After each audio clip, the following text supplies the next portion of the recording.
Ce samedi 6 mars, les 4 coachs de la saison 10 de The Voice étaient de retour pour une 5e soirée d'audition à l'aveugle. Et plus les semaines passent, plus la tension monte au sein du groupe formé par Florent Pagny, Marc Lavoine, Amel Bent et Vianney.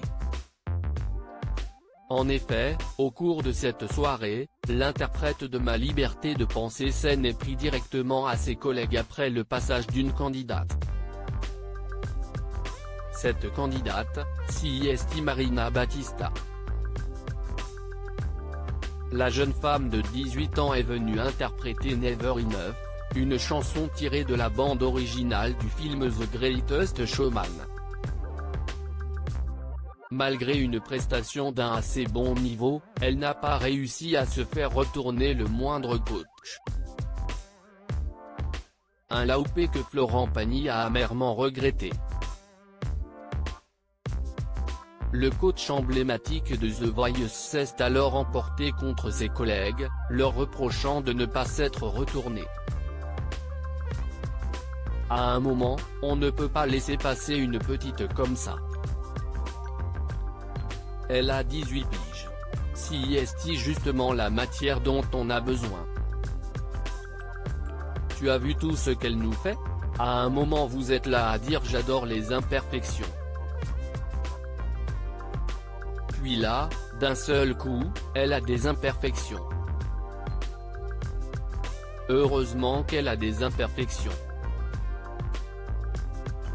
On devrait y être. Au moins 2 quoi. Et puis se l'embarquer et la faire chanter. Elle a un don naturel. On est comme des comparses cons à trop de monde. Il y a trop de monde encore à écouter. C'est notre galère.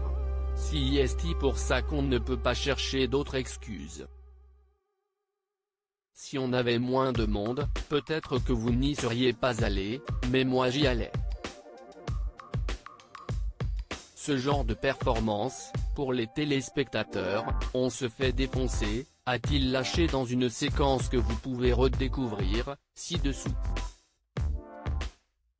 Marc Lavoine à Florent Pagny, on fait ce qu'on peut. Amel Bent, Marc Lavoine et Vianney se sont alors défendus comme ils le pouvaient. Moi je ne suis pas d'accord. Je te dis la vérité. Si j'avais encore 10 places, je n'y serais pas allé, a répondu la seule coach féminine de cette saison 10 de The Voice. De son côté, Marc Lavoine, très calme comme à son habitude, a simplement rétorqué à son collègue, « Je comprends ta contrariété mais elle n'est pas de notre fait. On fait ce qu'on peut ». L'ambiance s'est ensuite apaisée.